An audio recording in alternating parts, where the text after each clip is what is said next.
Fueron años de muchas sombras y alegrías. Algunas se disfrazaron de partidos políticos, otras de empresas al servicio público. Y nos engañaron a todos los chilenos. Avanzamos creyendo que con un papel y un lápiz terminaríamos con la dictadura. Pasaron los años y las sombras aún nos dominaban. Creímos ser los mejores. Trataron de criminalizar las protestas. Algunos decían que hacían mal, eran violentas, dañaban la imagen del país. Los rebeldes se encapuchan. Y yo, frente al televisor, me estremecía con los relatos de los medios. Nos durmieron, nos anestesiaron, no nos dejaron salir a marchar, nos atemorizaron y terminamos votando todos por el menos malo, o para que no ganara la derecha. Pero acá estamos, sacudiéndonos de la vergüenza, con nuestra familia, con los jóvenes que serán la arcilla del futuro con el que modelaremos el país que soñamos todos. Y sobre todo, para que nunca más una medida tomada en dictadura nos vuelva a silenciar. Muy buenas tardes. A nombre de la Coordinadora Provincial Concepción No Más AFP, le damos la más cordial bienvenida a todos y a todas. Hoy, 11 de septiembre, se cumplen 47 años del golpe cívico-militar en Chile.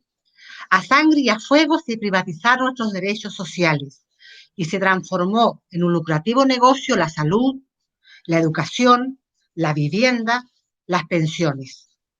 Y eso lo lograron con el casi aniquilamiento de las organizaciones sindicales, políticas y sociales, dotándose de una constitución, la del 80, que impide cambios profundos en nuestro país.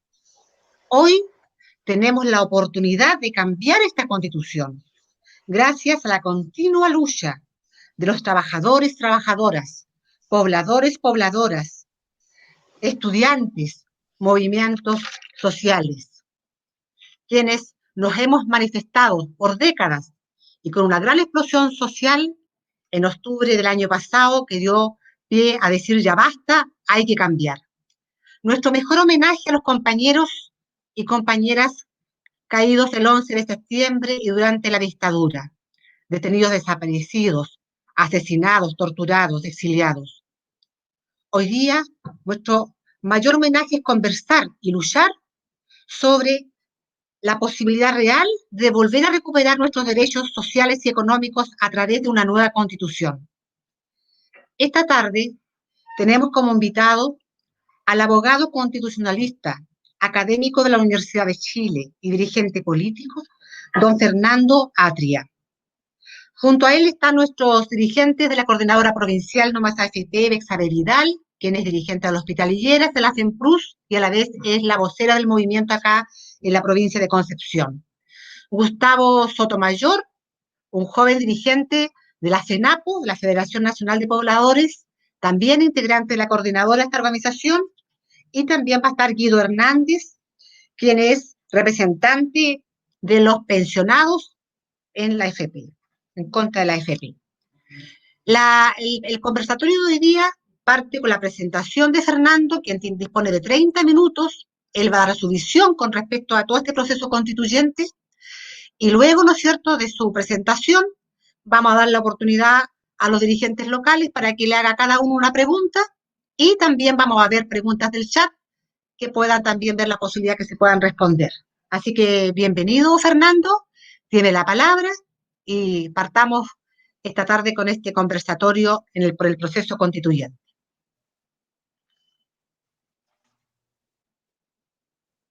El micrófono, Fernando. Ahí sí.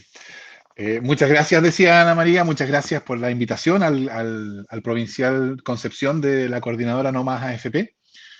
Y a mí me gustaría, como decía Ana María en su presentación, decir algunas cuestiones sobre el proceso constituyente, tanto como sobre la crisis constitucional y por qué tiene que ver la Constitución con lo que hemos estado viviendo desde el 18 de octubre, como sobre el proceso constituyente, con la finalidad, intentaré ceñirme a los 30 minutos, incluso tratar de hablar un poquito menos para que tengamos más espacio para la conversación posterior, que creo que es lo más interesante para todos, supongo.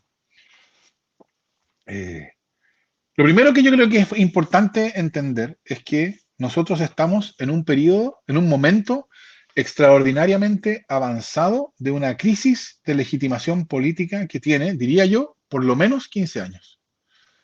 Por supuesto, las fechas precisas siempre tienen alguna dosis de arbitrariedad, ¿no? Pero yo diría, ¿por qué digo 15 años? Porque yo creo que entre la reforma constitucional del 2005, que Lagos anunció como si fuera la solución del problema constitucional, como las fuerzas del rechazo nos recuerdan constantemente, y el movimiento estudiantil pingüino del 2006, yo creo que eso marca un momento. El momento en que nos dimos cuenta, primero, que Chile necesitaba, o irrumpe desde la sociedad, por primera vez, una demanda de transformación en el movimiento secundario de ese año, y porque la reforma constitucional del 2005 mostró que a través de reformas constitucionales no se podía lograr la nueva constitución, lo que Lagos decía. Desde entonces, creo yo, lo que hemos visto es surgir reiteradamente y cada vez con más fuerza demandas sociales de transformación. Y para mencionar solo algunas, y por supuesto hay mucho más que decir, pero al 2006, el movimiento secundario, ¿se me escucha bien? Sí, Ana parece que tiene que apagar su micrófono. Anita, ¿qué pasó? Que está... Ya. ¿Se escucha bien, don Fernando? Ya, seguimos entonces. Entonces yo decía, el movimiento secundario 2006, que llevó cuya demanda era la derogación de la LOCE, recordarán ustedes, fin a la selección, fin al lucro, y eso se logró, no se logró en realidad, se derogó la LOCE, pero no se afectó la selección ni el lucro, etc.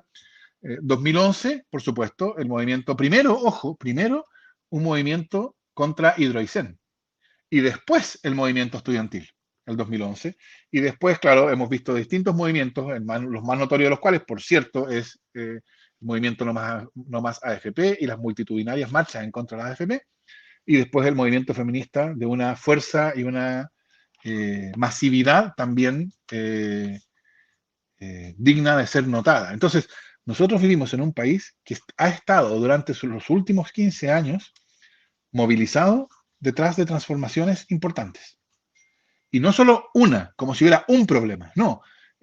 La educación, la salud, por cierto, las pensiones, la situación de la mujer, es decir, muy variada, el medio ambiente, distintas demandas. Y lo que yo creo que hemos observado es que todas esas demandas han sido ignoradas, ¿no? O lo menos no han sido realizadas con eficacia. Y eso, creo yo, ha llevado a los ciudadanos y ciudadanas a preguntarse cada vez más insistentemente si la política institucional no está atenta a las demandas sociales para conducirlas y realizarlas, ¿a qué sí está atenta? ¿Qué es lo que sí la mueve? Y lo que yo creo que está detrás de esta deslegitimación es la idea de que la política institucional atiende más a los intereses del poder económico que al interés de los ciudadanos. Y eso lleva, creo yo, a los dos temas que es muy fácil, a mi juicio, distinguir en el estallido del 18 de octubre. Primero, una exasperación ciudadana respecto del abuso que parece estar en todas partes. El abuso no es sino la consecuencia obvia de una política que está más dispuesta a servir los intereses del poder económico que a atender a los intereses de los ciudadanos y ciudadanas, porque la consecuencia de eso es, por supuesto, que cada vez que el ciudadano o la ciudadana se encuentran con alguien que tenga poder económico, las reglas están del lado del que tiene poder económico y en perjuicio del ciudadano. Y la política aquí aparece como coludida con el poder económico en perjuicio del ciudadano. Y por eso lleva al segundo tema del 18 de octubre, que era lo que algunos han llamado un momento destituyente, un momento impugnatorio de la política institucional, el Parlamento, los partidos, etc. Eso tiene que ver con esta característica de la política de la forma política de los últimos 30 años. Es una forma política que está diseñada constitutivamente, constituyentemente, constitucionalmente diseñada para no poder transformar. Y como no puede transformar, cuando de la sociedad han surgido demandas de transformación, esas demandas quedan sin ser escuchadas o sin ser por lo menos realizadas. Y eso se fue haciendo cada vez más notorio y cada vez más agudo frente a demandas cada vez más reiteradas de transformación hasta que estalló. Y desde el momento del estallido, yo creo, estamos viviendo un momento constitucional peculiar. Porque yo creo que lo que pasó el 18 de octubre es que el pueblo salió a la calle y simplemente desahució la Constitución. Es decir, desde el 18 de octubre no hay Constitución. Y esto no es porque a mí no me gusta la Constitución, es algo que uno puede observar. Desde el 18 de octubre empezó a pasar algo bien interesante. Empezaron a avanzar proyectos de ley a sabiendas de que eran inconstitucionales. Empezamos a escuchar parlamentarios de oposición que decían que ellos sabían que tal o cual proyecto era inconstitucional, pero que a pesar de eso era importante que esos proyectos se discutieran, ¿no? Desde proyectos como el corte de la prohibición de corte de servicios básicos durante la pandemia, postnatal de emergencia, hasta, por cierto, el retiro del 10% de las AFP. Todos esos proyectos eran proyectos que se empujaban a pesar de que se reconocían que eran inconstitucionales o que se alegaba que eran inconstitucionales, y al mismo tiempo nadie se atrevía a invocar la Constitución para defenderlo. O sea, por supuesto, el gobierno y los parlamentarios oficialistas hablaban y decían que es el colmo, que eran inconstitucionales, pero nadie estaba dispuesto a ir al Tribunal Constitucional y pedirle al Tribunal Constitucional que declare esos proyectos inconstitucionales. ¿Y por qué no estaban dispuestos? Mi respuesta es porque se daban cuenta de que salir en defensa de la Constitución en ese momento era políticamente suicida. ¿Y eso qué muestra? Que la Constitución ya no sirve, ya no está cumpliendo su función. Otro ejemplo, otra manifestación de este hecho, de que el 18 de octubre el pueblo simplemente desahució la Constitución, es que es un hecho bien insólito. Y es que ustedes habrán observado que hoy día nadie defiende la Constitución vigente. Primero que nada, hay un montón de personas que nosotros sabemos que son personas que les gustaría defender la Constitución. Estoy pensando, por ejemplo, en personas como Pablo Longueira, que es el representante en la tierra de Jaime Guzmán, como él mismo se ha encargado de dejárnoslo claro. Y cuando a Pablo Longueira le pregunten si él quiere mantener la Constitución actual o quiere una nueva Constitución, él nos ha dicho que él va a votar para cambiar la Constitución. ¿Por qué? De nuevo, porque él se da cuenta de que salir en contra de eso es hoy día políticamente suicida. E incluso los que no se dan cuenta de eso y los que hacen todavía campaña por el rechazo, ustedes observarán que no dicen, nosotros votamos rechazo porque creemos que la Constitución que tenemos es la Constitución que Chile necesita. Eso es precisamente lo que no dicen. Dicen cualquier otra cosa. Dicen que votan rechazo para rechazar la violencia, dicen que votan rechazo para rechazar la incertidumbre, dicen que votan rechazo para reformar. ¿Se dan cuenta? O sea, una u otra razón, mucha creatividad para encontrar distintas razones que justifiquen el voto rechazo, pero sin decir yo voto rechazo porque la Constitución que tenemos es la Constitución que Chile necesita. Nadie la defiende. Es decir, hoy día la Constitución ha devenido literalmente indefendible. ¿Y por qué es indefendible? Porque ya está desahuciada, ¿no? Entonces yo creo que estamos en un momento en que la Constitución quedó atrás, la Constitución tramposa quedó atrás, y miramos entonces al horizonte de una nueva Constitución, que es lo que el proceso constituyente debe darnos. ¿Qué es lo que esperar del proceso constituyente?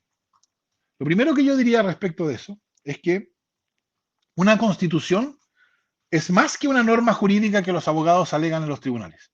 Una Constitución es una decisión fundamental sobre las características de lo político, de la política. Entonces, la política que conocemos, esa política que está deslegitimada, es la política creada por la Constitución tramposa.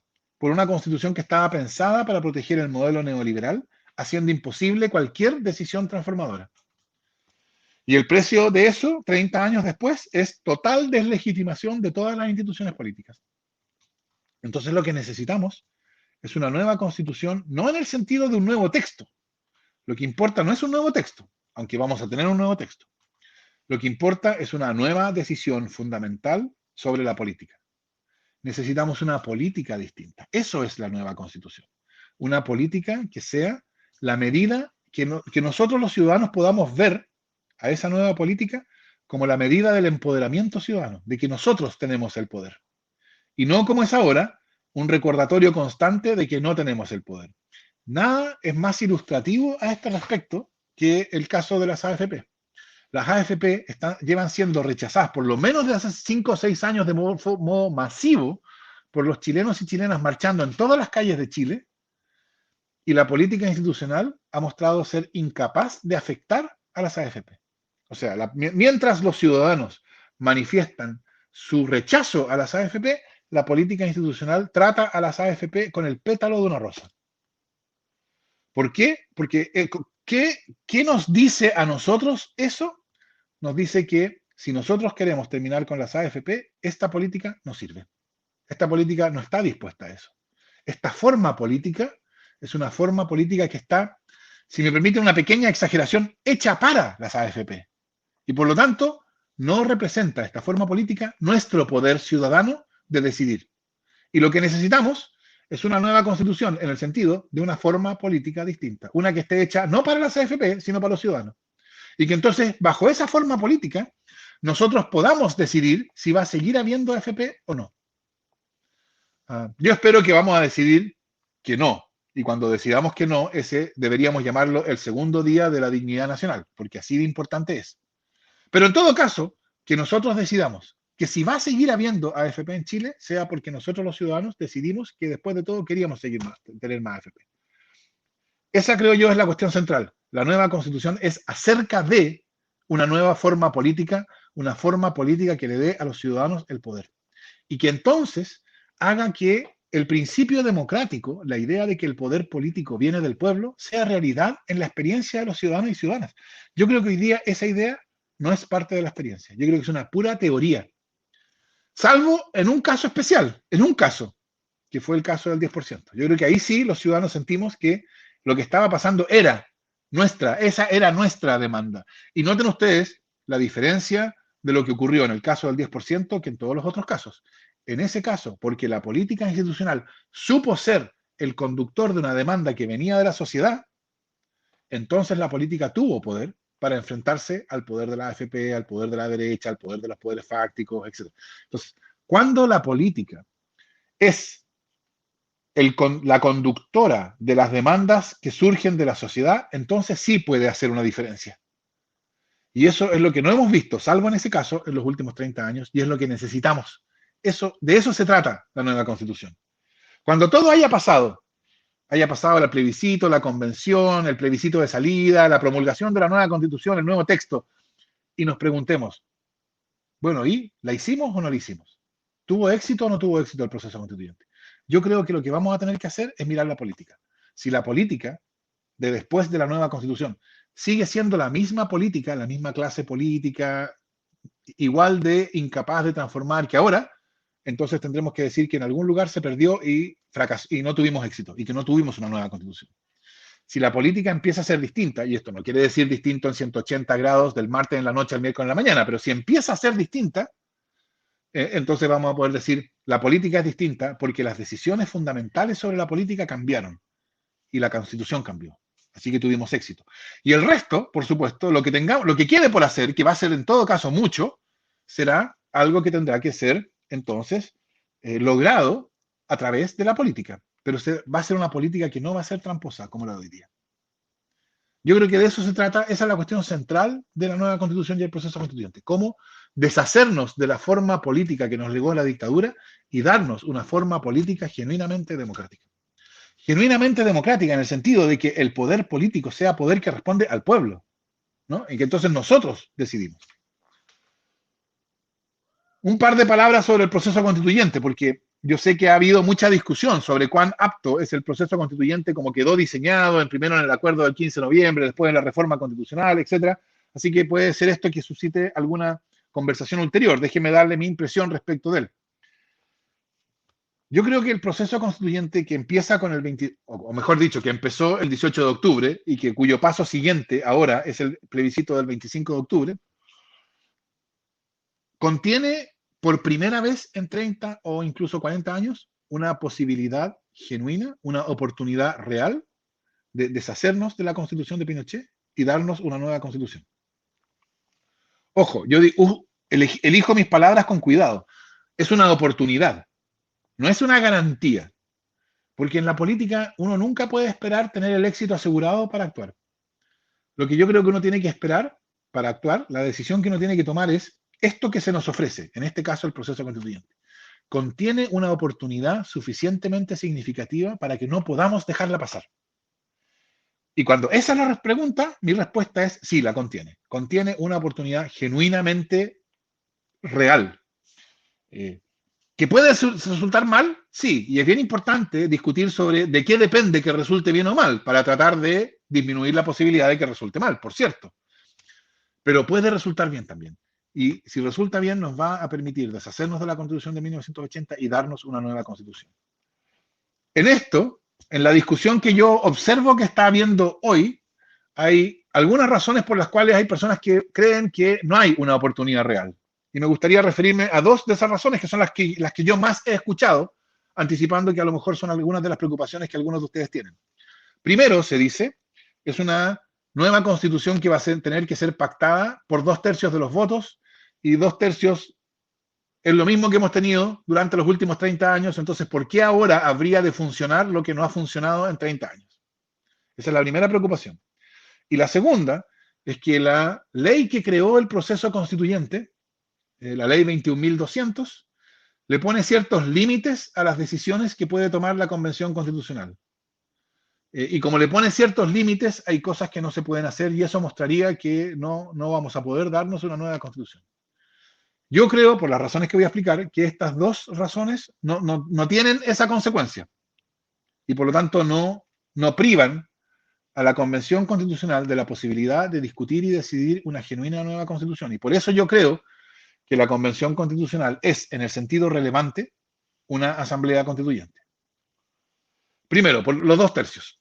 ¿Por qué, a pesar de los 2/3, es posible la nueva Constitución? Aquí es bien importante, y si yo no logro explicarlo claramente, yo les pido por favor que me insistan en las preguntas, porque esto es bien importante. Es bien importante entender la diferencia que hay entre 2/3 para una reforma constitucional y 2/3 para una nueva constitución desde una hoja en blanco. Eso hace toda la diferencia, y no lo hace toda la diferencia en sentido teórico o académico, no. Hace toda la diferencia en sentido práctico, político. Ejemplo. En enero se votó una reforma constitucional que pretendía eliminar la regla que hay en la Constitución actual que privatiza las aguas.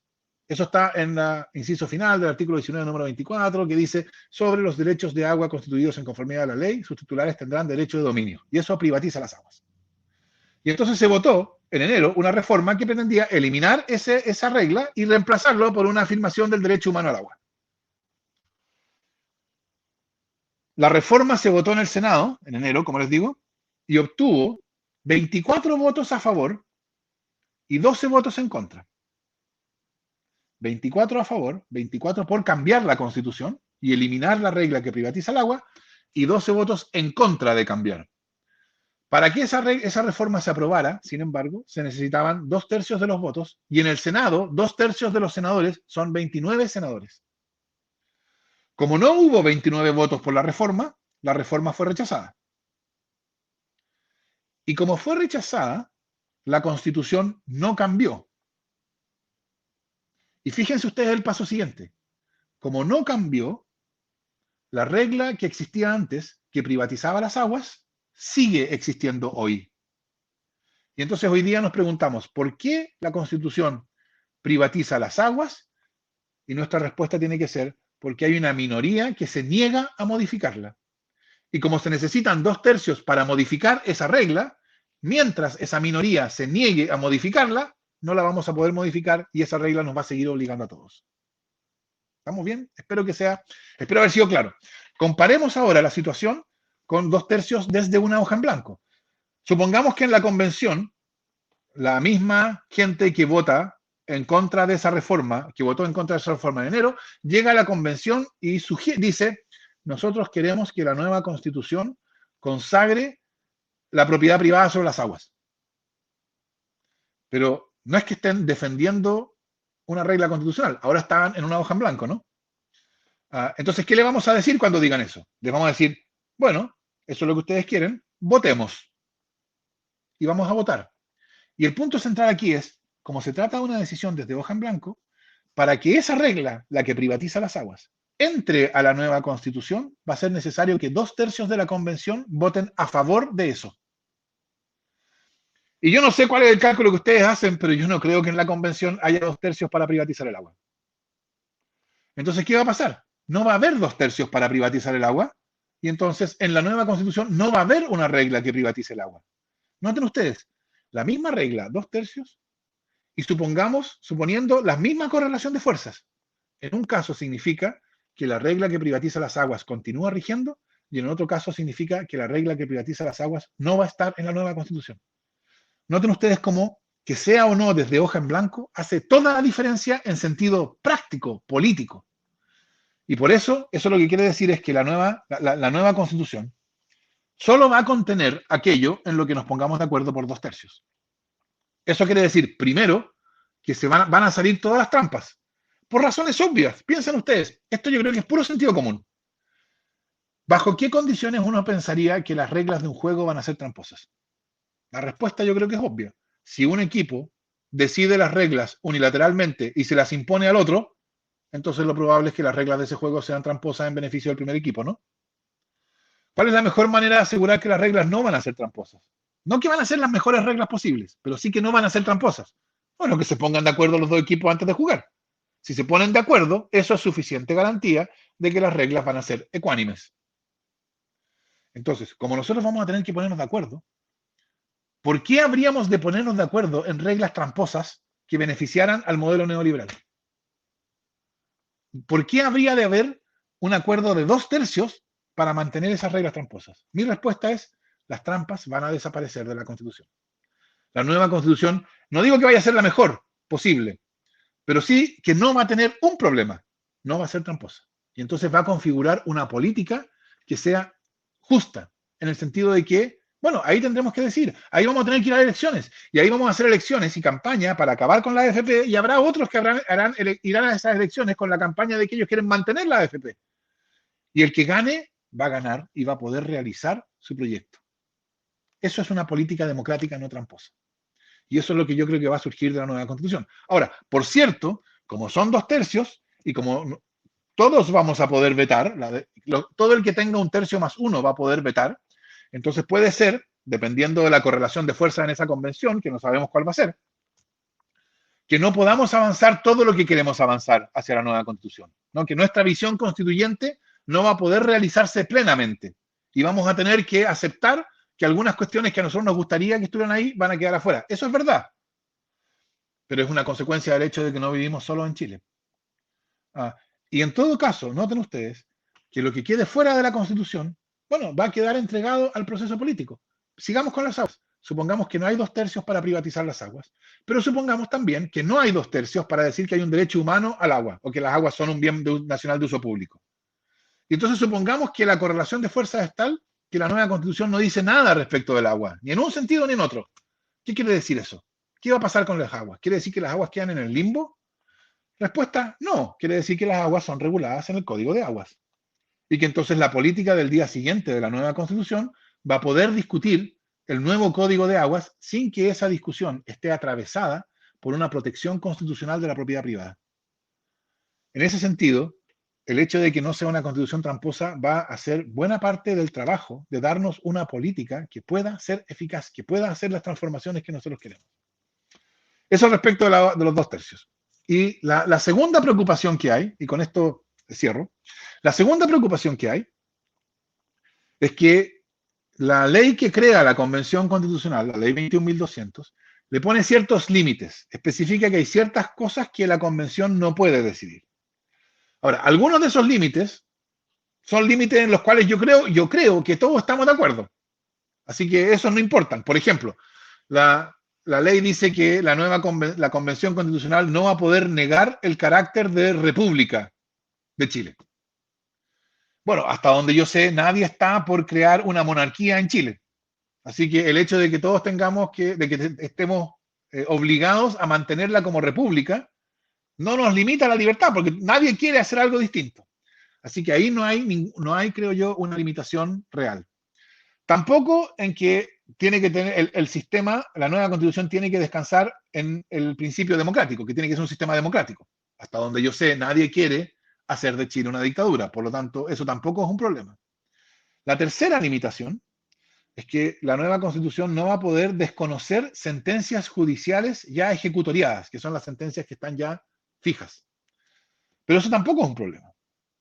El problema, según algunos, es la cuarta limitación, que dice deberá respetar los tratados internacionales ratificados por Chile que se encuentren vigentes. Porque algunos dicen, algunos tratados internacionales contienen reglas, los tratados de libre comercio, etcétera, contienen reglas que son parte de la protección del modelo neoliberal. Y como esas reglas, esos tratados no pueden tocarse, entonces el modelo neoliberal no va a poder tocarse. Yo creo que esto también es equivocado, por las razones que voy a explicar. Respecto a los tratados, lo primero que hay que decir es, hay que separar en el conjunto de los tratados internacionales los tratados de derechos humanos de todos los demás. Los tratados de derechos humanos no son un problema. De hecho, yo esperaría que la nueva Constitución protegiera los derechos y diera más protección que la que contienen los tratados, ¿no? O sea, que llegara más allá, no menos allá, no más acá, ¿no? Es decir, nadie quiere una nueva Constitución para no proteger los derechos humanos. Por lo tanto, el hecho de que la nueva Constitución deba proteger los derechos humanos, contenidos en los tratados internacionales, yo creo que no es un problema. El problema se plantea con los tratados, con un cierto tipo de otros tratados, que son los tratados de protección de inversiones o los tratados de libre comercio. Ahora, yo creo que eso tampoco es una limitación real a lo que la convención pueda decidir. Lo que los tratados hacen es, le dan protección a inversionistas extranjeros. Esto quiere decir que los inversionistas tienen una expectativa respecto de la regulación que se les aplica y esas expectativas o algunas de esas expectativas están protegidas, de modo tal que si hay cambios regulatorios que afectan sus expectativas o sus utilidades, bajo algunos de estos tratados, esos inversionistas tienen derecho a ser indemnizados. Entonces, lo que yo supongo que va a pasar, o que puede pasar, es que durante la discusión de la convención, cuando se está discutiendo alguna regla sobre recursos naturales o alguna cosa de ese tipo, algún inversionista extranjero va a levantar la mano y va a decir, esa regla que se está discutiendo ahora me afecta y por lo tanto la convención no puede tomarla, no puede decidir eso. Y bueno, ¿qué le vamos a decir a ese inversionista? Le vamos a decir que una cosa es que sus expectativas estén protegidas y otra cosa es que Chile no pueda soberanamente cambiar su regulación a nivel constitucional o legal, ¿no? Que la expectativa de un inversionista no puede ser que la ley no cambie, porque todas las leyes pueden cambiar. Todos sabemos que las leyes pueden cambiar. Entonces, el hecho de que a través de una decisión constituyente cambien algunas regulaciones en Chile no puede ser considerado una afectación de las expectativas de inversión de una persona, porque toda persona que invierte siempre tiene que saber que la ley puede cambiar. Por lo tanto, y en todo caso, entonces nosotros responderemos eso, y si el inversionista demanda a Chile, bueno, tendremos que defendernos con estos mismos argumentos. Pero noten ustedes que eso lo que no significa es que porque el inversionista dice que sus expectativas son afectadas, la convención no va a poder decidir lo que quiera decidir. Lo decidirá y argumentaremos que eso no viola sus derechos bajo el tratado. Y será la convención la que decida eso, sin posibilidad de que haya otro órgano que especifique, que le ordene a la convención decidir esto o lo otro. Por estas razones, yo creo que aunque la convención tiene ciertas reglas que están fijadas, yo creo que esas reglas no cierran la posibilidad, no cierran la posibilidad de una nueva constitución, no impiden que la convención tome las decisiones que juzgue necesarias para Chile. Y por eso yo creo que el proceso constituyente, como está diseñado, es un proceso constituyente genuino, en que hay una oportunidad real. Y esa oportunidad tiene que ser aprovechada porque va a ser, creo yo, un evento histórico. Yo estoy convencido de que va a ser el evento político más importante del resto de nuestras vidas, ¿no? Y va a cambiar, creo yo, el alma de Chile. Chile nunca ha tenido una constitución decidida por los ciudadanos y ciudadanas en democracia, sin imposición y sin participación militar. Eso no ha pasado en la historia de Chile. Esta vez va a pasar. Esta vez nosotros nos vamos a dar una constitución. Y yo creo que la manera en que nosotros entendemos a Chile, bien puede cambiar considerablemente una vez que la manera en que nosotros vivimos sea una que es decidida por nosotros y no impuesta desde arriba. Y eso es lo que yo creo que vamos a lograr en el proceso constituyente. Muchas gracias.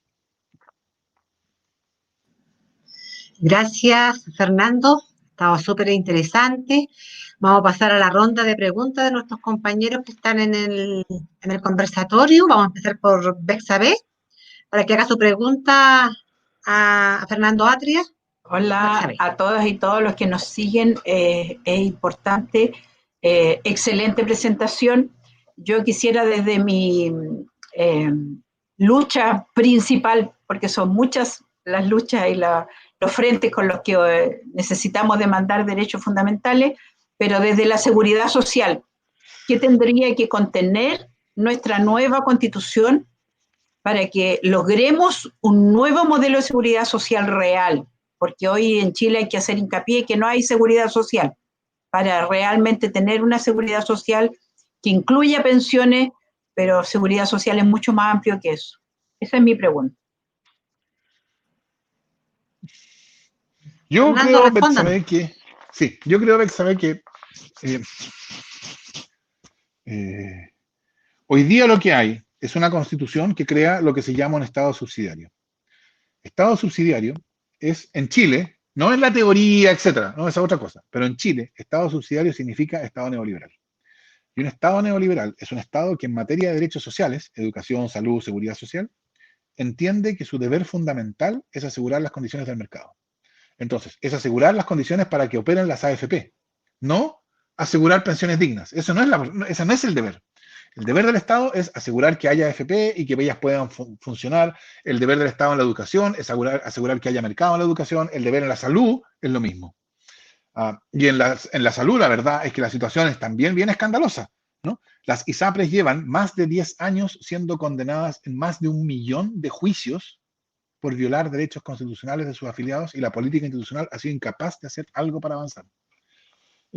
Entonces, ¿qué es lo que tiene que decir la nueva Constitución?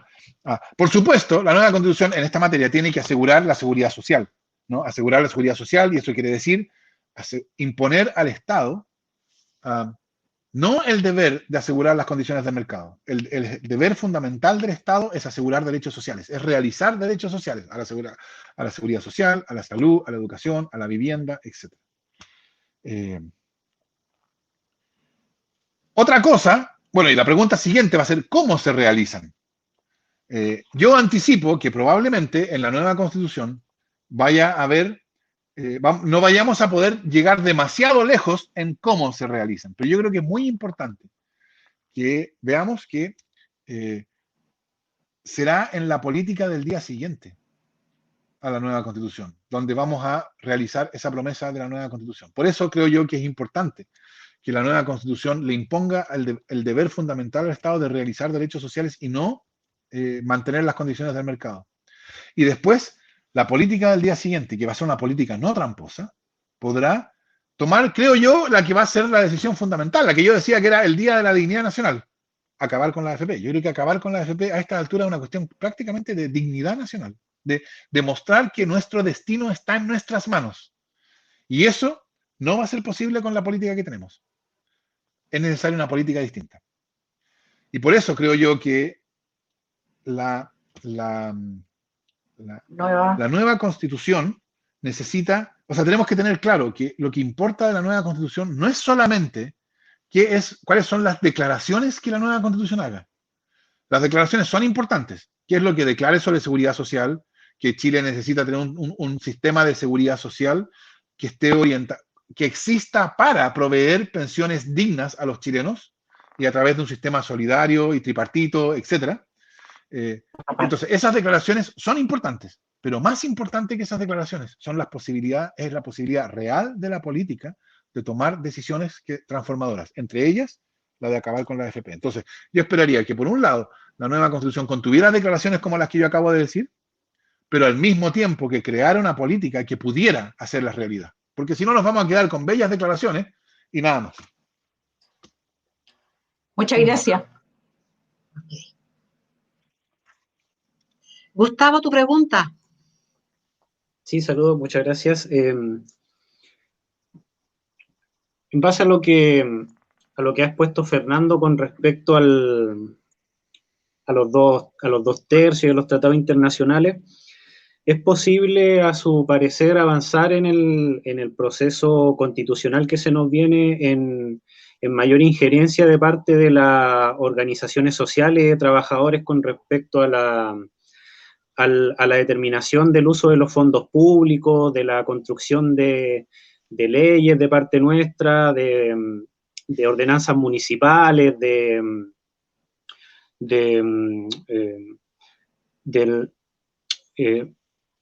¿cómo se podría decir? De poder igual sacar, por ejemplo, autoridades o funcionarios en medio del ejercicio de funciones. Y el otro tema que se me viene a la mente igual, la otra pregunta en realidad, si nosotros vamos a poder cambiar elementos que van a afectar los tratados internacionales económicos con los cuales se instalaron determinadas empresas en nuestro país, eso nos va a llevar a un conflicto entre lo público y lo privado que puede desembocar en, no sé, como han ocurrido en otros países, no sé, problemas con las Fuerzas Armadas o formas de intervención económica. No sé si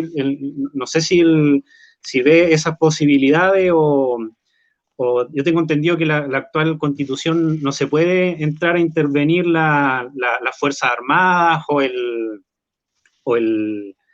en el sentido desde el ejército o las policías con el tema del rol que juegan entre lo público y lo privado. No sé si se entienden bien las preguntas, pero esas son como las que se me desprenden de lo que usted ha planteado.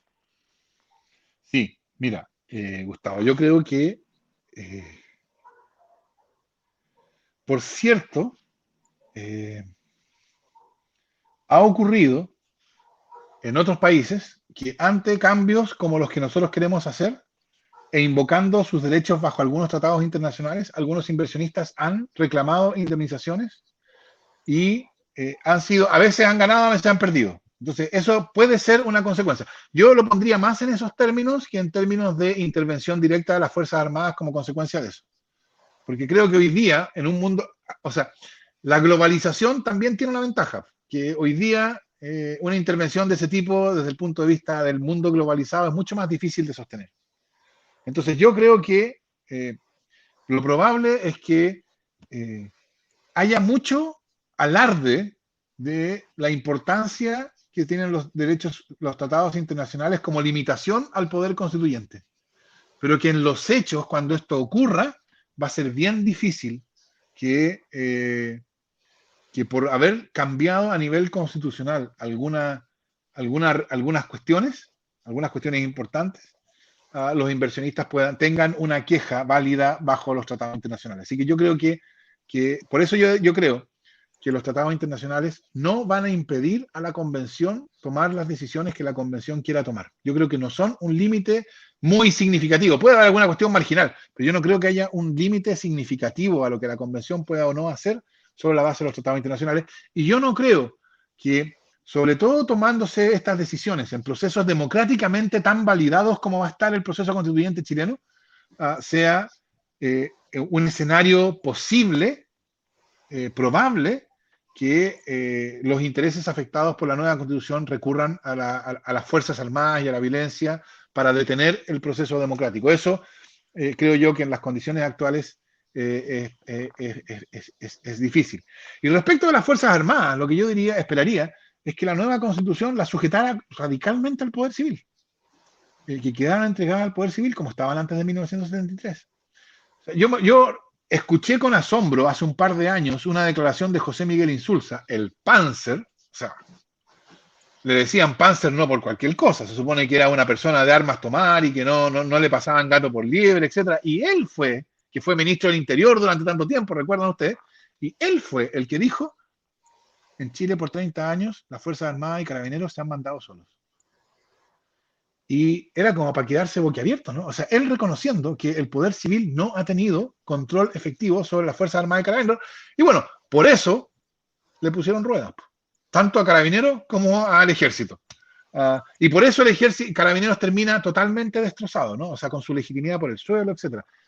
Chile necesita una nueva policía, Chile necesita un nuevo régimen para las Fuerzas Armadas, y yo espero que la nueva Constitución, de nuevo, sujete a las Fuerzas Armadas y a la policía, a Carabineros, o a la nueva policía, que yo creo que tiene que haber una nueva policía, al control eficaz de la civilidad. Es la civilidad la que tiene, el poder civil el que tiene la última palabra. Y no puede ser, creo yo, o sea, eso muestra otra de las patologías de la Constitución que tenemos.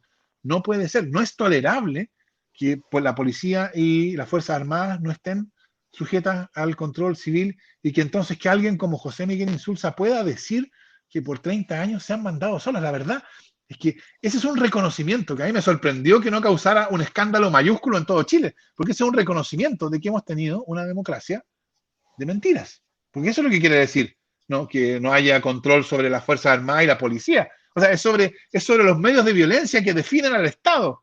Sobre eso, el Poder Civil no ha tenido control. Eso se ha mandado solo. Eso es, creo yo, totalmente intolerable y yo esperaría que la Constitución fuera clara en acabar con eso y poner a las Fuerzas Armadas y Carabineros o la policía que resulte claramente, pero de verdad, no solo en la declaración, bajo el control civil. Guido. Sí, hola, buenas tardes al profesor Atria, buenas tardes a los compañeros, compañeras que están presentes y los que nos están siguiendo vía internet. Y bueno, en realidad la pregunta parece que nos anduvimos descoordinando un poco porque la pregunta que yo tenía preparada era la que hizo Dexa, en el sentido de que evidentemente que en algunos países, si bien se consagra en la Constitución los derechos sociales, en la realidad no existen. Entonces, claro, la consulta ya la hizo Dexa. Pero en definitiva yo tengo dos consultas que quisiera hacerle al profesor Ate. Primero, si es conveniente, si es adecuado que en la nueva Constitución el Banco Central sea considerado independiente como es en este momento. Y la otra, que es un poco más territorial, digamos, que yo no sé si esto depende de la Constitución o de la ley de municipalidades, en el sentido de dotar a las municipalidades que sean verdaderos gobiernos locales que en principio, por ejemplo, pudieran generar sus propios recursos y son la parte más cercana del Estado que está con los pobladores. Esas dos preguntas y agradecer por la claridad de explicación y que sigamos trabajando por el apruebo. Eso.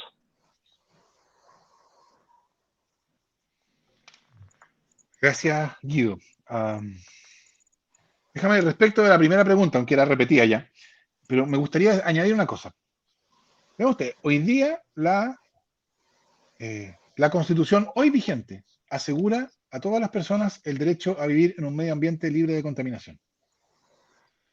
Y se lo asegura a todas las personas que viven en las zonas de sacrificio. Y uno se pregunta, ¿cómo es posible que haya zonas de sacrificio si la Constitución le asegura a todas las personas el medio ambiente limpio? Y la respuesta es que en materia de derechos constitucionales, yo creo que es bastante claro decir, mire, nadie regala nada, ¿no? Los derechos constitucionales se realizan no porque hay buenos argumentos, no porque alguien dice, oh, si es tan justo que se realicen los derechos sociales, así que vamos a realizarlos. No, la realización de los derechos, y especialmente los derechos sociales, pero no solo los derechos sociales, la realización de los derechos es una manifestación de poder político. Para eso existe el poder político, para realizar derechos. Entonces, ¿por qué no hay realización efectiva del derecho a vivir en un medio ambiente libre de contaminación, porque para eso no sirve o no basta una declaración. Lo que se necesita es un poder público que tenga la capacidad de enfrentarse a los intereses económicos que van a ser afectados por las regulaciones necesarias para asegurar un medio ambiente libre de contaminación. Y si no hay un poder público que tenga esa fuerza, esa capacidad de enfrentarse al poder económico, entonces el derecho a vivir en un medio ambiente libre de contaminación podrá estar bien declarado, pero no va a ser realidad. Y pasa lo mismo para la salud, para la seguridad social, para la educación, etc. Entonces, por eso yo quiero enfatizar que aunque es importante qué es lo que la Constitución declare como derechos, eso es importante. No quiero decir que no es importante, es importante. Pero la realidad de esos derechos declarados va a depender no de las declaraciones, va a depender del modo en que la Constitución configura y organiza el poder del Estado, porque el poder del Estado es para realizar derechos. Y respecto de las municipalidades, ahí me gustaría decir otra cosa en el contexto de eso y después terminar en la respuesta a la pregunta de Guido. Yo creo que 30 años de vida bajo la Constitución tramposa han hecho que para los ciudadanos y ciudadanas la idea democrática de que el poder viene del pueblo no tenga ninguna realidad. O sea, yo creo que hoy día es una pura teoría. Como les decía, salvo en el caso único de la ley del 10%, nosotros no vemos a la política institucional como nuestra voluntad, como una política que está ordenada a realizar nuestra voluntad. Y eso, por supuesto, eso explica la deslegitimación, porque en un sistema democrático la legitimación de la institucionalidad democrática está en la voluntad del pueblo. Si esa es la lógica democrática, sí, así de simple.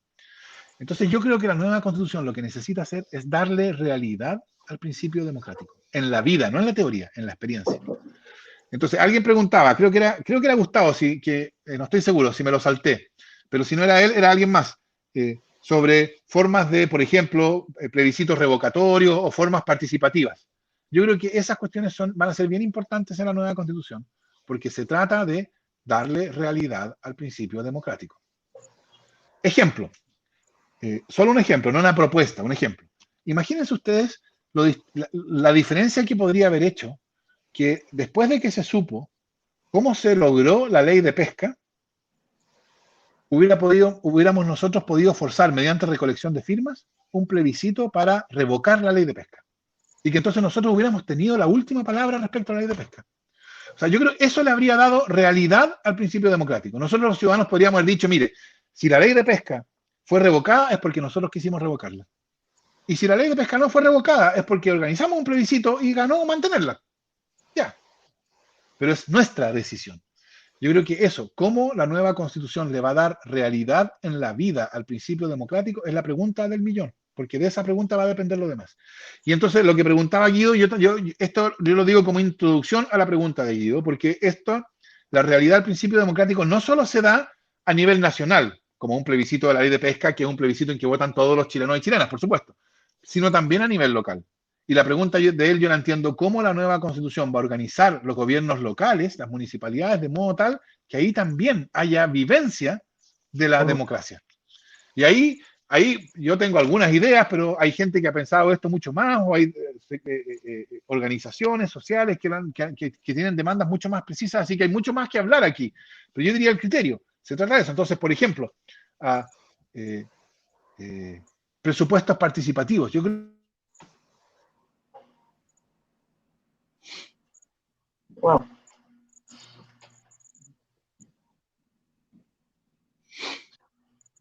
¿Se pegó? Sí, Nos se cayó el quedó. invitado, parece. Se nos pegó un poquito nuestro... Vamos a ver si se despega. Para mí, Eso le pasa por no Suelta el responder hilo, ni la primera parte de mi Osama. pregunta. bueno, hay varios saludos por el chat para mientras que logramos la conexión. Tenemos de Coyhaique, tenemos a Luis Mesina también que nos manda felicitaciones, nuestro vocero nacional. Tenemos algunas preguntas también que vamos a compartir a nuestro expositor. Parece que llegó ya. Siga, ya, hoy sí. Se nos había ido. Es que tengo BTR. Entonces, yo no tengo una respuesta precisa, así como una enumeración de cosas para responder la pregunta de Guido, pero sí un criterio. La nueva Constitución necesita darle realidad democrática a la experiencia del ciudadano, tanto en la política nacional como en la política local. Y eso significa transferencia de poder, descentralización, formas de participación local que hoy día no conocemos y que vamos a tener que buscar y introducir en la nueva Constitución. Gracias, Gracias, Fernando. Gustavo. Disculpa, Anita, disculpa, lo que quedó mi pregunta media sobre el Banco Central, si es necesario que siga siendo independiente, que consagrado en la Constitución. Yo creo que lo del Banco Central habrá que verlo. Yo creo que la idea de independencia, de que el Banco Central sea independiente en el sentido de que no reciba instrucciones del Ministerio de Hacienda, es una buena idea, hoy por hoy. Si eso quiere decir la radical independencia que tiene hoy día, yo creo que hay mucho espacio para mejorar, entre otras cosas, para que sea también un poder que está sujeto a la democracia. Es decir, hacia fines de en los años de la crisis asiática, el Banco Central tomó malas decisiones que produjeron una crisis económica que costó sufrimiento a las familias chilenas, desempleo, etc. ¿Por qué? No hay nadie responde por eso. Eso yo creo que es democráticamente inaceptable. Los poderes públicos tienen que responder. Y por eso yo he dicho que yo creo que los consejeros del Banco Central deberían ser acusables cuando desempeñan mal sus funciones. Entonces, yo creo que debería avanzarse en alguna dimensión de mayor responsabilidad, mayor sujeción, mayor control político, pero no dependencia. Ahora, lo que pasa es que en el contexto chileno, cualquier cosa que uno diga que sobre esto es inmediatamente acusado de Corea del Norte, ¿no? Pero yo creo que aquí hay espacio para tener una institucionalidad política que sea una institucionalidad que sea más sensible a las demandas de un principio democrático. No debería, yo pensaría que no es una cosa tan extraña decir, todo el que tiene potestades públicas importantes debe responder de su ejercicio. Ese es como el principio básico democrático. Y yo se lo aplicaría también al Banco Central. Bueno, hemos hecho participar a nuestros dirigentes de la provincia de Concepción de la Coordinadora. Gracias, Fernando, ha estado súper interesante. Yo creo que nos ha aclarado muchas dudas. Sabemos también que su trayectoria nacional, mucho lo hemos visto por distintas presentaciones en la universidad y en distintos lugares. Bueno, vamos a dar también paso a algunas preguntas por el chat. Voy a empezar por las mujeres. Clarisa Alejandra dice, excelente explicación, saludos desde Coyhaique, y pregunta, ¿qué pasa si no hay acuerdos? Esa es una pregunta. Vamos a leer otro también, aprovechar. Claudio Cárdenas, ¿ya? Dice, si es una posibilidad, dice, ¿qué herramientas de la política nos pueden ayudar a impulsar lo que deseamos? Lo digo a propósito de las artimañas usadas por la burguesía en la historia chilena de procesos constituyentes. Dejamos esas dos preguntas y después vemos la del Michael Capetillo. A ver, ¿qué pasa si no hay acuerdo? Sí. Yo creo que aquí hay que distinguir dos hipótesis. Una posibilidad, que es lo que Longueira anda lanzando algunas bravatas con esto, ¿no? No sé si ustedes lo han visto en esta irrupción que ha tenido Longueira. Él ha dicho, mire, si nosotros tenemos un tercio más uno, no va a haber hoja en blanco porque simplemente nosotros decimos que no a todo, salvo que tenga lo que queramos. Entonces, claro, una posibilidad es que haya un tercio más uno que dice no a todo. Y eso quiere decir que el proceso constituyente fracasa. Así de simple. Ahora, yo creo que eso querría decir, si el proceso constituyente fracasa, eso no quiere decir que vamos a volver al 17 de octubre viviendo en paz y tranquilidad, cuando este país era un oasis bajo la Constitución de 1980. No, si el proceso constituyente fracasa, yo creo que este país se hunde en una crisis política mayúscula. Y entonces, una crisis política que yo creo que no le conviene a nadie. No le conviene ni siquiera al poder económico. Entonces, yo creo que esa hipótesis de que el proceso constituyente fracase totalmente es una hipótesis más bien fantasiosa, porque nadie gana en esa hipótesis. Y como nadie gana, nadie va a actuar para que eso ocurra. Eso es lo que yo creo. Entonces, la pregunta, ¿qué pasa si no hay acuerdo?, cambia de contenido. Ya no es ¿qué pasa si no hay acuerdo global? O sea, si no hay acuerdo en nada. Ahora la pregunta se convierte en ¿qué pasa si no hay acuerdo en algunas reglas, algunas ideas o principios constitucionales? Y ahí la respuesta es, bueno, si esos puntualmente, si no hay acuerdo respecto de esos en particular, bueno, esos quedan fuera de la Constitución. Es así de simple. Y lo que quede fuera de la Constitución Yo creo que esto es bastante obvio, aunque cuando yo lo dije me dijeron que estaba haciendo trampa, ¿no? Lo que queda fuera de la Constitución, bueno, va a tener que quedar entregado a la política del día siguiente de la Constitución. Yo no veo qué otra cosa uno podría decir. Esa sería mi respuesta. Entonces, distinguir el no acuerdo global del no acuerdo puntual. El no acuerdo global es el fracaso del proceso constituyente. El no acuerdo puntual es que esas cosas sobre las cuales no hay acuerdo quedan fuera. Y las que quedan fuera, entonces quedarán entregadas a la política al día siguiente y se decidirán del modo en que decida la nueva Constitución. ¿Cómo? ¿Qué herramientas? ¿Qué aprender de lo que la burguesía ha hecho en el pasado para frenar estas cosas? Yo creo, yo aquí, no sé si interpreto bien la pregunta, así que pido disculpas si no lo hago bien, pero yo creo que hay mucho espacio para, dentro de los términos del proceso constituyente, empujarlo o llevarlo o guiarlo o llevarlo en una dirección u otra. Ejemplo, cuando se conoció el acuerdo y se dijo la convención va a ser elegida como la Cámara de Diputados, se dijo inmediatamente que eso tenía tres problemas, ¿se acuerdan ustedes? Que no iba a ser paritaria, que no tenía escaños reservados para pueblos originarios y que no iba a permitir la participación de independientes. Y bueno, hay distintas cosas que decir respecto de cada uno de estos tres problemas, pero quiero identificar e ilustrar con el primero. El primero, que no iba a ser paritario, bueno, se acabó, se solucionó. ¿Y cómo se solucionó? Se solucionó porque el movimiento feminista, en vez de decir, mire, nosotros no nos interesa el proceso constituyente porque no hay paridad, así que nos quedamos afuera, en vez de decir eso, lo que decidieron fue, la convención va a ser paritaria o no va a ser, ¿no? Y decidieron actuar de modo tal de lograr la paridad en la convención. Y lo lograron. Y entonces, a través de la acción política, el proceso, un proceso constituyente que tenía una convención de ciertas características, pasó a tener otras características. Yo creo que eso nos muestra. Entonces tenemos esa enseñanza. La otra enseñanza que tenemos, que yo creo que es más pertinente todavía, es la de la reforma del 10%. Porque yo creo que si, vean ustedes, nosotros teníamos el problema de una política sin poder de hacer tomar ninguna decisión que afectara a nadie con poder. Ese era el problema de la política. Y repentinamente esa política que no tiene poder muestra tener poder suficiente para enfrentarse y vencer a las AFP, que son probablemente el poder fáctico más grande que hay en Chile. ¿De dónde sacó poder la política para enfrentarse a la AFP? Respuesta, no la sacó de negociaciones parlamentarias, de bancadas, no. El poder era poder de la sociedad, el poder que estaba en el pueblo, ¿no? Y la política aprendió o vio ahí, o nosotros vimos, que cuando la política institucional conduce una demanda que viene del pueblo, adquiere un poder inusitadamente mayor que el que tiene normalmente. Y yo diría, ahí tenemos toda la enseñanza que necesitamos para el proceso constituyente. Lo que tenemos que hacer en la convención es eso mismo, ¿no? Ahora, por supuesto, no es igual, va a ser más difícil hacerlo, está bien, hay un montón de cosas de cómo hacerlo, pero por lo menos sabemos qué es lo que tenemos que hacer. Tenemos que lograr que haya una presión, que haya una fuerza social que demanda una nueva constitución y que esa demanda entonces se haga sentir en la convención constitucional de modo tal que pase respecto a la nueva constitución algo parecido a lo que pasó con el 10%. Nosotros decimos que es mucho el 2/3 y es mucho, es verdad.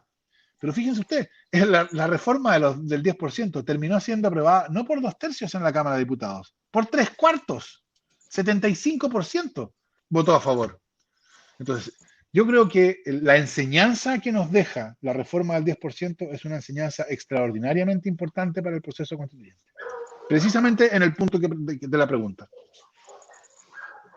Bueno, aquí Michael Capetillo hace como una reflexión. Dice, la Constitución no se hizo para imponer el modelo neoliberal, sino que para evitar que se cambie el modelo como un candado. Sí. ¿Qué piensa de eso? Sí, está bien. La imposición del modelo neoliberal la hizo la dictadura literalmente a sangre y fuego. La Constitución cumplía, como yo le he dicho, ¿no? Yo creo que una Constitución es una decisión fundamental sobre la política. Decide las cuestiones fundamentales sobre la política. Entonces, que la transición chilena se haya hecho bajo la Constitución de Pinochet quiere decir que la transición aceptó que las decisiones fundamentales sobre la política de la democracia sean las decisiones que tomó la dictadura. Las decisiones que tomó la dictadura no eran para hacer más democrática la política de la democracia, eran para hacer una política que no pudiera alterar las bases del modelo neoliberal. Y eso es lo que hemos vivido durante los últimos 30 años. Eso es lo que no ha podido haber modificación significativa del modelo neoliberal, porque la política que tenemos no puede hacerlo. Entonces yo estoy de acuerdo con la pregunta. No es el modelo neoliberal no está impuesto por la Constitución, lo impuso la dictadura a sangre y fuego, literalmente. Lo que la Constitución hace es crear una política incapaz de transformar ese modelo neoliberal. Bueno, ya estamos en los últimos minutos, pero vamos a dejar las preguntas también. Emiliano Troncoso dice, la posibilidad de cabildos comunales y vinculantes, y además pregunta cómo se prevé la participación de los pueblos indígenas. Respecto a la participación de los pueblos originarios, yo entiendo que se está llegando a un acuerdo. Pero ojo, lo que yo digo, yo no tengo ninguna información por dentro, ¿no? Yo aquí, como la presidenta, yo me entero por la prensa. Y de lo que me he enterado es que aparentemente se está llegando a un acuerdo de asegurar escaños para los pueblos originarios. Y hay todavía alguna discusión.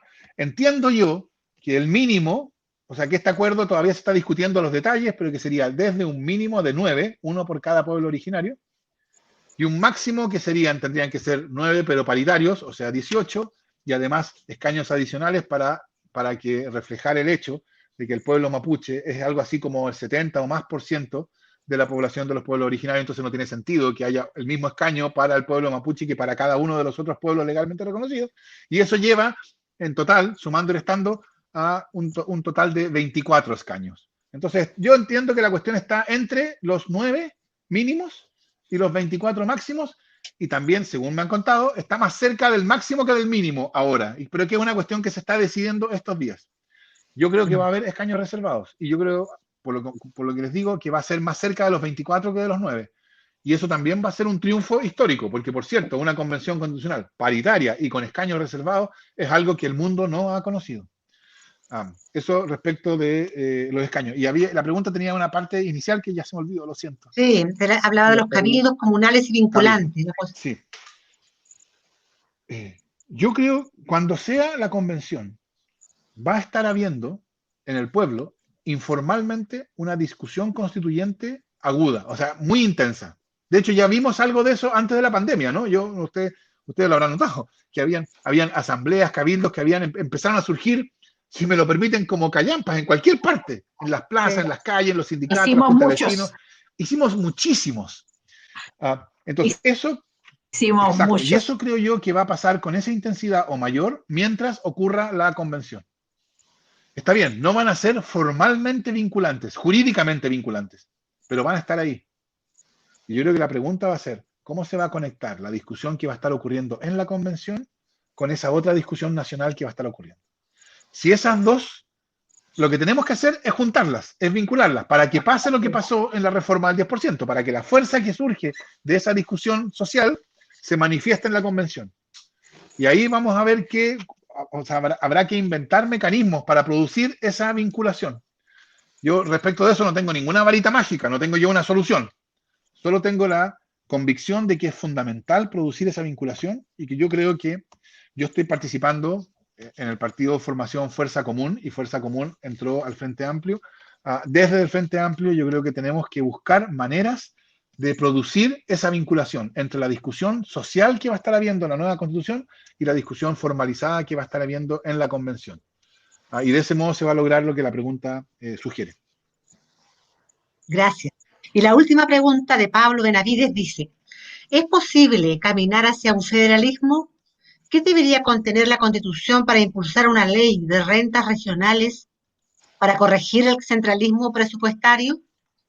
El orden centralizado chileno del Estado unitario yo estoy convencido que no es un orden propio del siglo XX, es del siglo XIX, es decimonónico. A mí me resulta totalmente impensable que Chile se dé una nueva constitución el año 2022 y le dé al Estado una estructura territorial propia del siglo XIX. Esta es una de las deudas más notorias y grandes de la política de los últimos 30 años. El centralismo y la incapacidad de descentralizar con eficacia. Solo se ha podido descentralizar, por así decirlo, a la fuerza, ¿no? Ahora va a haber, y todavía hay intentos de aplazar, elección de gobernadores regionales, pero no fue posible que antes de la elección se acordaran sobre distintas competencias. Eso no pudo hacerse del modo racional. ¿Por qué? Porque si lo hubiéramos hecho así, todavía estaríamos esperando que se hubiera avanzado en esto. Entonces, yo creo que aquí hay una deuda fundamental con los chilenos y chilenas de regiones. Y la nueva constitución tiene que tener un orden descentralizado del poder estatal, de la estructura del Estado. Por cierto, ¿cuál es precisamente esa estructura? Es algo que está por ser discutido. Yo tengo ahí algunas ideas, pero yo sé que hay muchos, y sobre todo en regiones, que han pensado esto mucho más. Y yo creo que esas voces tienen que tener mucha más protagonismo en esto. Entonces, una posibilidad es derechamente federalismo, pero hay otras alternativas, no es la única, ¿no? Hay distintas maneras. Lo importante es que haya transferencia genuina de poder a las regiones, que habilite a las regiones para tomar las riendas de su propio destino. Eso es lo que la nueva constitución debe asegurar, y la forma precisa en que eso se haga, creo yo, hay que construirla a partir de lo que tanto se ha pensado, porque esto se ha pensado 1000 veces. No es que no se haya pensado, es que no se ha hecho. Entonces, de tantas propuestas que se han sugerido, de todo lo que se ha pensado, especialmente desde las propias regiones, para lograr un Chile que sea más descentralizado y por eso más, en ese sentido, integrado, porque va a estar compuesto por regiones que tienen el control sobre su destino. Bueno, yo creo que ha sido sorprendente para todos nosotros acá en la región, acá en la zona, la presentación de Fernando Atria. Tenemos potentes, para nosotros, ¿no es cierto?, líderes políticos, académicos como Fernando, que nos clarifican cada día la importancia de esta titánica tarea de lograr el yo apruebo y lograr una constitución que realmente sea una constitución que beneficie a la mayoría de los chilenos. Vamos a ir terminando con unas palabras finales de cada uno de ustedes, cortita, algún mensaje. Vamos a dejar descansar un poquito a Fernando, porque igual vamos a partir con Guido, luego Gustavo, Bexabé, Fernando y Bexabé Sierra, ¿ya? Ya, cortito, Guido. Bueno, ya, gracias, Anita. Bueno, al despedirme, agradecer de nuevo a Fernando. Yo, como tú decías, lo hemos seguido en distintas presentaciones que él ha tenido. Yo participé en un curso de la Universidad de Chile en donde él dictó una charla que fue muy educativa, y dar las gracias también a los compañeros que están presentes y a los compañeros que nos estuvieron escuchando, tuvieron la paciencia de escucharnos en este momento. Gracias. Sí, bueno, aprovechar estas palabras de cierre para hacer un llamado a todos los que nos están escuchando, vecinos, vecinas, a nuestros compatriotas, a este plebiscito, participar activamente, marcar apruebo, marcar convención constitucional.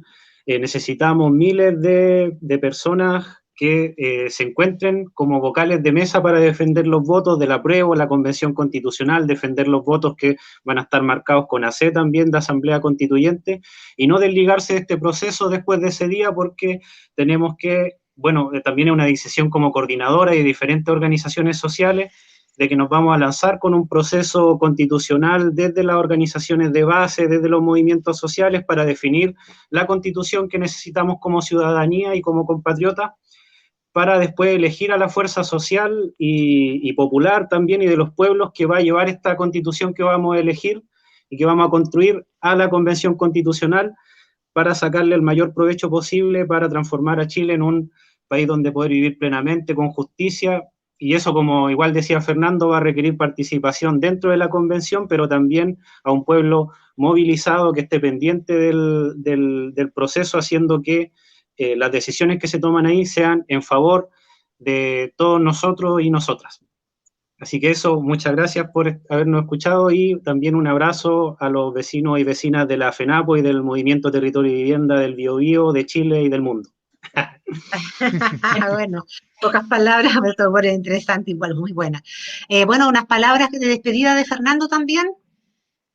Sí, quiero primero que nada agradecer la invitación a conversar con ustedes. Es siempre muy instructivo, muy interesante hacerlo.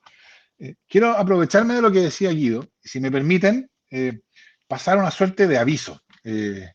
Yo creo que va a ser muy importante que en la convención constitucional participe la misma fuerza que hizo posible el proceso constituyente. Y en buena parte esa es una fuerza que mira a las formas tradicionales de participación, le hace a los partidos políticos, con mucho escepticismo. Y eso plantea una pregunta. Si los partidos políticos no son la vía para la manifestación de mucha de esa fuerza social que irrumpió el 18 de octubre, ¿cómo se va a manifestar? ¿Cómo va a ser posible que estén en la convención? Y allí, por supuesto, hay distintas posibilidades, pero una de ellas es que participen a través de fuerzas políticas que se crearon después del 18 de octubre con la finalidad de permitir esa participación en la convención. Y yo lo digo porque yo participo de una fuerza de esas que se llama Fuerza Común. Así que yo los invito a informarse sobre Fuerza Común, a ver en su sitio fuerzacomún.cl. Ahí también están anunciadas las reuniones que tenemos, así que están totalmente invitados para que puedan enterarse de lo que estamos haciendo en Fuerza Común, porque Fuerza Común surge con esa finalidad, con la finalidad de asegurar que en la Convención Constitucional no van a estar los mismos de siempre, que van a estar las fuerzas sociales que abrieron el proceso constituyente. No es la única, por supuesto, así que, por cierto, hay otras posibilidades de hacerlo, pero es una que tiene esa finalidad que yo creo que es muy importante para que la sociedad chilena, la misma que abrió el proceso constituyente, tenga una voz, no solo presionando desde afuera, sino también adentro en la convención, decidiendo y participando sobre la nueva constitución. Pero en todo caso, yo les agradezco la oportunidad para conversar de estas cosas. Creo que estas conversaciones lo que hacen es crear poder constituyente, y eso es lo que tenemos que hacer. Muchas gracias. Gracias, Fernando. Bexabé, nuestra vocera provincial.